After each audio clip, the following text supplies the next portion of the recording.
मैं समय में पीछे जाना चाहता हूँ किसी मैजिकल फार्मूला की खोज में। ऐसी चमत्कारी दवा जो बालों के लिए और स्किन के लिए बहुत ज़्यादा फ़ायदेमंद हो। इस खोज में अभी जो मॉडर्न साइंस के पास चीज़ें हैं, दवाइयाँ हैं, लेज़र सिस्टम्स वगैरह हैं, वो सब तो हम लोग जानते ही हैं और करते ही हैं। लेकिन क्या कुछ ऐसे छिपे हुए रेसिपी हो सकती हैं पास्ट में जो कि आज लोग भूल गए हों? तो थोड़ा सा समय में पीछे जाता हूँ कुछ अनोखी चीज़ों की खोज करने के लिए। करीब करीब 1796 में डॉक्टर सैमुअल हैनीमैन ने एक अनोखी चीज़ दी जिसे कहते हैं होम्योपैथी। आज साइंस के तमाम रिसर्चर्स ये भरोसा करते हैं, ये रिसर्च में पाते हैं कि चीज़ें पता नहीं कैसे काम करती हैं। उधर दूसरा लोग ले रहे होते हैं दवाइयाँ, वो कहते हैं काम करती हैं। खैर जो भी हो, अगर हैनीमैन ने कुछ चीज़ें बताई होंगी सीक्रेट रेसिपी, तो वो जर्मन भाषा में होगी और वो लिखी गई होगी जर्मन में। और अगर मैं वो टेक्स्ट पा जाऊँ तो मैं गूगल ट्रांसलेट से अनुवाद करके उसको डिकोड कर सकता हूँ। थोड़ा सा और अगर मैं पीछे जाऊँ और किसी चमत्कारी फॉर्मूले की खोज में, तो आयुर्वेद है जिसमें कि है लघुत्रयी, जिसमें कि इन ग्रंथों की रचना की गई है कोई 1000 से 1200-1300 ईस्वी के आसपास। और इनकी रचना की गई है संस्कृत में, और ये लिखी गई हैं जिस तरीके से मॉडर्न संस्कृत जिसे बोलते हैं, जिसे देवनागरी लिपि बोलते हैं।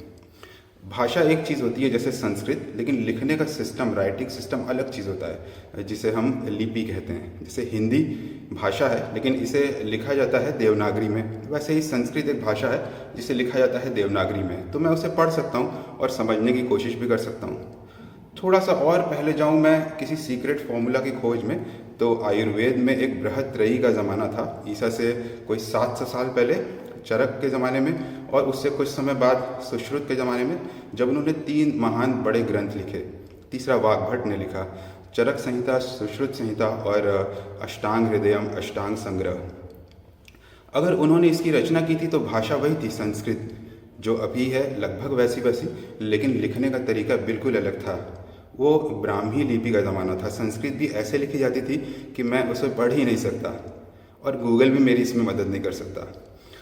थोड़ा सा और पीछे अगर मैं जाना चाहूँ, मैं चाहता हूँ कि संस्कृत के सबसे पुराने ज़माने में जाऊँ, चरक और सुश्रुत से भी पहले ज़माने में।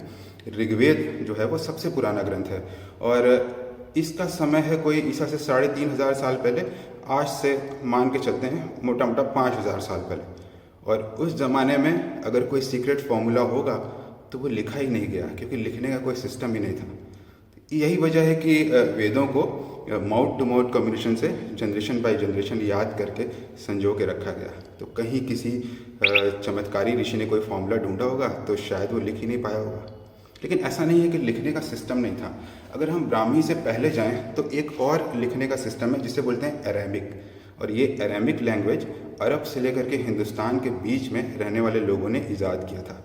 और ऐसा कहते हैं कि अरेमिक से ही तमाम दूसरी भाषाएं डेवलप हुई हैं, जैसे कि हिब्रू, अरबी, फारसी और ब्राह्मी। ब्राह्मी से ही बाद में आई है देवनागरी।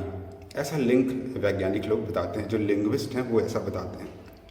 तो जो बहुत पुराने सीक्रेट फॉर्मूले होंगे वो अरेमिक में लिखे गए होंगे, और अरेमिक डेसिफर कर ली गई है। आज लिंग्विस्ट इसे पढ़ सकते हैं और बता सकते हैं। और अगर कोई सीक्रेट फार्मूला होगा तो कुछ विशेषज्ञों की मदद से मैं फिर भी वो पढ़ सकता हूँ। लेकिन इससे भी अगर मैं पहले जाऊँ तो इराक, मेसोपोटामिया के इलाके में फिनीशियन लोग रहते थे। उन्होंने पहली बार दुनिया में लिखने का सिस्टम डेवलप किया, इसे हम फिनीशियन राइटिंग सिस्टम बोलते हैं।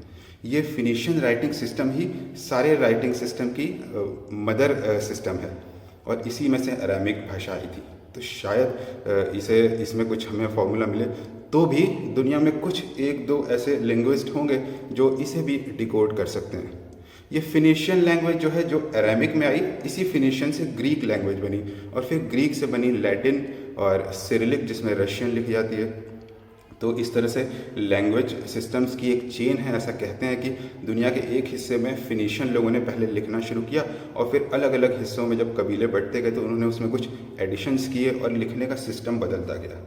तो किसी बहुत प्राचीन सीक्रेट फार्मूला को पढ़ने के लिए मुझे थोड़ा लिंग्विस्ट भी बनना पड़ेगा, और इसकी भी जानकारी लेनी पड़ेगी कि आखिर जो बात लिखी गई है वो कैसे लिखी गई है।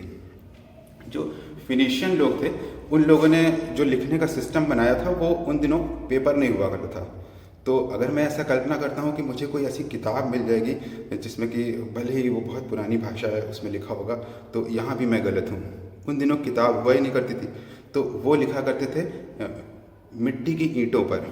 वहाँ चिकनी मिट्टी की ईंटें बनाई जाती थी और उसके ऊपर खुदाई कर दिया जाता था, फिर उन्हें सुखा दिया था हवा में। तो ये उस समय का ग्रंथ हुआ करता। तो एक पन्ना अगर आपको कुछ लिखना है तो आपके पास ईंटों का एक ढेर लग जाएगा। और कल्पना करिए अगर फिनिशियन लोगों के पास कोई लाइब्रेरी होगी तो वहाँ दूर तक ईंटें फैली होंगी। और मैं आशा करता हूँ कि भविष्य में हम लोग खुदाई में कहीं ऐसे ईंटों का ढेर पाएंगे जो दरअसल फिनिशियन लाइब्रेरी हो, जहाँ बहुत सीक्रेट फॉर्मूला मिले। उससे भी पुराने समय में मैं जाना चाहता हूँ, और वो समय यही हिंदुस्तान में था, हड़प्पा और मोहनजोदड़ो का समय। ये वो सभ्यता थी जो ऋग्वेद से भी पहले थी, आर्यों से भी पहले की सभ्यता थी। और इसमें भी एक लिंग्विस्टिक सिस्टम पाया गया, कुछ चीज़ें उकेरी हुई पाई गई हैं जिसे आज तक कोई भी नहीं पढ़ पाया। तो हड़प्पा और मोहनजोदड़ो में अगर मुझे कुछ ऐसा सीक्रेट फॉर्मूला मिलता है तो उसे मैं तो क्या, दुनिया में कोई ऐसा लिंग्विस्ट नहीं है जो अभी तक पढ़ पाया हो।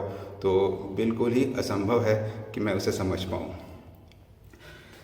मैं इस वीडियो का अंत करना चाहता हूँ। डॉक्टर सर्वपल्ली राधाकृष्णन हिंदुस्तान के राष्ट्रपति थे और उन्होंने एक किताब लिखी थी इंडियन फिलॉसफी। उन्होंने इसमें एक बात कही कि जो ज्ञान है वो वृक्ष की तरह होता है, छोटे से बड़ा होता है और बड़े से और बड़ा होता है।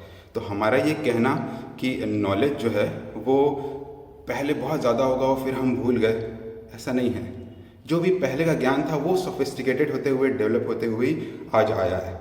तो आज जो कुछ भी है मॉडर्न साइंस में, जो कुछ भी हमारे पास टेक्नोलॉजी है, जितनी दवाइयाँ हैं, वो निश्चित तौर पे उन हज़ारों साल पहले रहने वाले लोगों से की तुलना में कहीं ज़्यादा है। तो मुझे शायद पीछे नहीं, आगे की तरफ देखना चाहिए।